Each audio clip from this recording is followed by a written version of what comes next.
안녕하세요, 신박사입니다. 안녕하세요, 신세무사입니다. 네, 오늘도 이렇게 역시 세무사님을 모시고 특정한 주제를 논하려고 찾아왔습니다. 오늘도 구독자님의 사연이 있어가지고요, 여러분들께 한번 소개해드리고 그 다음에 같이 세무사님의 답변도 들어보는 시간을 갖도록 하겠습니다. 예. 오늘의 주제는 쿠팡이에요. 쿠팡. 예. 구독자님이 쿠팡에 관심이 많으셔가지고요, 최근에 쿠팡이 2분기 연속으로 이익 실현을 했죠. 그래서 한 8년 넘게 아마 적자였을 거예요. 맞아요. 그럼에도 불구하고 소프트뱅크를 비롯해서 어마어마한 투자자들을 등에 업고 그 투자금을 가지고 뭐 시스템도 만들고 뭐 이렇게 로켓 배송도 만들고 이런 식으로 계속 이끌어왔죠. 그러던 쿠팡이 이익을 내기 시작했습니다. 그래서 오늘 쿠팡이 이익을 실현하는 것과 관련해서 구독자님이 사연을 주셨는데요. 한번 읽어보겠습니다.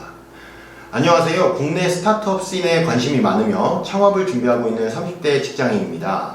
최근 쿠팡의 연이은 이익 실현이 관심사였는데요. 쿠팡은 정말 대단한 것 같습니다. 하지만 쿠팡은 제가 알기론 뉴욕 증권거래소, 미국이죠. 미국에 상장된 회사인 것으로 알고 있는데요. 여기서 질문 드립니다. 첫 번째 질문은요. 쿠팡이 미국 법인이라면 한국 법인은 별도로 있는 건가요? 아니면 하나의 실체인가요? 별도라면 법인세나 부가세는 어디에 내는 건가요? 미국? 한국? 이런 식으로 먼저 질문을 주셨어요. 쿠팡은 제가 알기로는 미국 법인으로 알고 있어요. 미국에 상장을 했잖아요. 그렇죠. 예. 쿠팡 INC라는 미국 법인이 네. 있고, 그리고 쿠팡 주식회사라는 국내 법인도 있어요. 그럼 모회사, 자회사 이런 구조인가요? 그런 구조로 봐도 되는데 자회사라고 보기보다는 네. 지점의 개념으로 보시는 게 좀 더 낫지 않을까 싶어요. 왜냐면은 사실은 쿠팡 주식회사, 국내 쿠팡 주식회사의 주주는 100% 쿠팡 INC, 즉 미국 법인이 100% 주주입니다. 그렇겠죠. 이 말은 즉 쿠팡 내국 법인은 즉 외투 법인이라고 보시면 될 거예요. 외국인 투자 기업. 예, 맞습니다. 외국인 투자 법인으로 보시면 될 것 같고, 그래서 순수하게 내국 법인에 해당을 하게 되는데 단지 주주가 외국인이라는 그런 외투 법인이라는 그게 조금 다른 거지, 그 외에는 일반적인 내국 법인과 동일하게 세법상 취급되고 있습니다. 그러면 이제 두 번째 질문으로 연결해서 한번 자세히 물어볼게요. 쿠팡같이 미국에 적을 둔 기업은 한국에서 영업할 때 세무적으로 별도로 고려해야 할 사항이 없을까요? 예를 들어 뭐 세금이 발생한다면 국세청에 내야 된다든지 뭐 이런 의무 같은 것들 말이죠 라고 질문을 주셨는데, 일단 외국인 투자법인 같은 경우에는 뭐 운영상에는, 그러니까 설립 전 절차가 조금 다르고, 네. 설립하고 나서 운영하는 과정에서 내국 법인과 똑같습니다. 단지 하나 다른 게 있다면은 설립할 때, 그때 내국 법인과 조금 다른 게 있는데, 일반적인 내국 법인 같은 경우에는 박사님도 법인 하나 있으시잖아요. 네네. 법인 하나 있으신데 법인 설립하실 때 자본금이 있고 그걸 가지고 직접 등기를 하셔도 되고 법무사님을 통해서 등기를 하셔도 되는데, 법인 설립을 국내에서 별도의 국세청이나 관세청 같은 데 신고 없이 설립을 할 수 있는데, 그에 반해서 외투법인 같은 경우에는 돈이 들어와야 되잖아요. 그렇죠. 외국인이 돈 송금해서 들어오는 것부터 신고를 하고, 그 신고된 금액을 가지고 법인 설립을 하는 그 첫 번째 법인 설립 절차가 조금 다른 부분이 있을 뿐, 그 외에는 일반적인 내국 법인과 설립 절차는 똑같습니다. 그리고 아무래도 외국인 자본이 우리나라 국경을 맞습니다. 넘어서 들어오는 맞습니다. 거다 보니까 네, 내국인보다는 좀 더 확인해야 될 절차가 있을 것이다. 그렇죠. 송금된 내역하고 얼마가 송금됐는지에 대해서 국세청 신고를 해야 돼. 뭐 사업의 목적도 물어볼 수 있고. 그렇죠. 이 돈 어디에 쓸 건데. 그렇죠. 그 돈이 뭐 사업을 한다 그래놓고 와가지고 부동산 투기를 할 수도 있으니까. 그렇죠. 목적에 다르게 쓰이면 안 되니까. 그렇죠. 그런 부분에 있어서 확인하는 절차가 조금 있다는 게 국내 법인과 조금 다른 점이고, 그 외에 운영하는 과정에서 발생하는 모든 세금 이슈들은 내국 법인과 똑같습니다. 네. 예를 들면은 뭐 세액 감면, 세액 공제, 뭐 기타 절세 혜택 같은 것들은 전부 동일하게 혜택을 받으실 수 있습니다. 네. 마지막 질문입니다. 우리나라 이제 스타트업들에 관해서 이제 질문을 해주셨어요. 우리나라 주요 스타트업들 중에 적자가 지속되어 힘든 애들이 많던데요. 아무래도 제가 알기로도 코로나 상황 겪으면서 이제 파산을 하거나, 그렇죠. 자본금이 말라서, 맞아요. 현금이 말라서 어려운 기업들이 많은데요. 이들은 이제 결손금이라는 게 발생을 하겠죠. 이익 잉여금에 반대되는 개념인데 결국에 이러한 기업들이 투자를 새로 못 받거나 하면 결국에 자본 잠식돼서 말라 죽는 것이겠죠? 라고 질문을 주셨는데 이건 당연한 거고요. 네. 그 다음에 결손 상태의 기업은 부가세나 법인세를 환급받나요? 주로 어떤가요? 세무적인 측면에서 결손 기업의 특징을 설명해 주시면 감사하겠습니다. 라고 질문을 보내주셨어요. 예.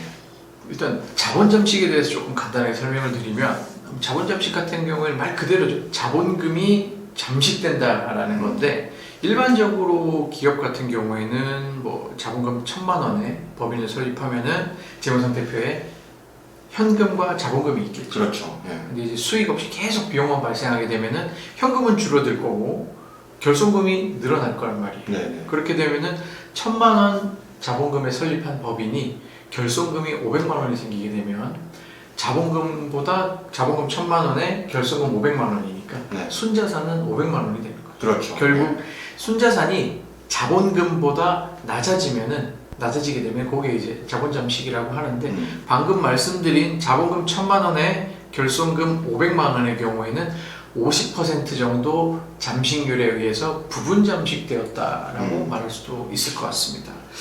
그 박사님도 스타트업에 계셨었잖아요. 그렇죠. 계속 걸어온 길이 스타트업이긴 한데 네.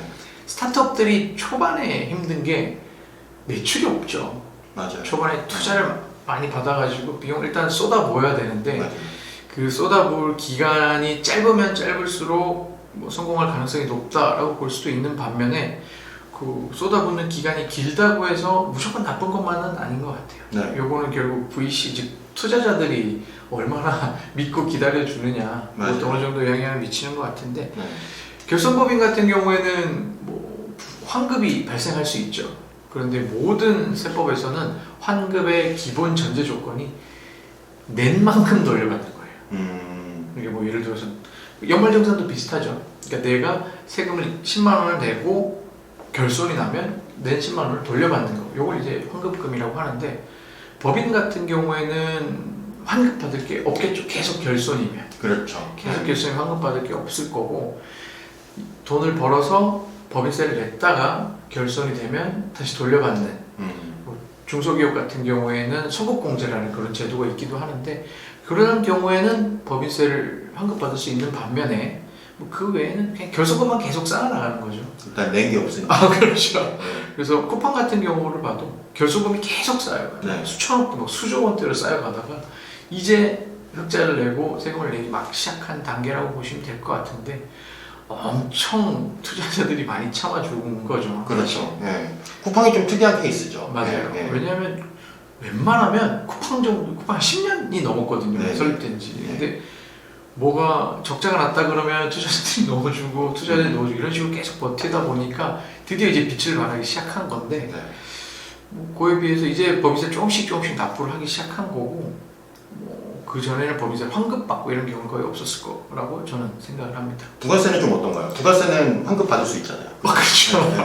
부가세 같은 경우에는 세금 계산 구조가 벌어들인 금액의 10%, 그 쓴 돈의 10%이기 때문에 벌어들인 돈이 0이고 쓴 게 100이면은 100의 10%인 10원만큼 환급받을 수 있는 매출세액보다 매입세액이 더 크면 그렇죠. 이제 환급을 돌려받는 받을 수 거죠. 있는. 그렇죠. 그렇죠. 그런 부분이 있는데 과세난 쟁스 그렇게 좋아하지는 않습니다. 네. 네. 좋아하지 않겠죠. 아시잖아요. 네. 그래서 그런 거 부가가치세 같은 경우에는 환급을 받을 수 있는 금액이 있는 반면에 법인세는 환급을 받을 수 있는지 없는지를 좀 따져봐야 된다라고 말씀드리면 될 것 같습니다. 구독자님 잘 들으셨죠? 예, 오늘 쿠팡에 대해서 질문해 오셔서 굉장히 반가웠고 감사하고요. 오늘 세무사님 말씀 잘 들으시고 이해가 되셨길 바랍니다. 예, 쿠팡은 저희도 계속 앞으로 응원하겠습니다. 예, 서비스 측면에서 굉장히 편하더라고요. 아, 그래요? 예, 오늘 쿠팡에 대해서 얘기를 나눠봤고요. 다음 시간에 더 재미있는 주제로 찾아오겠습니다. 감사합니다.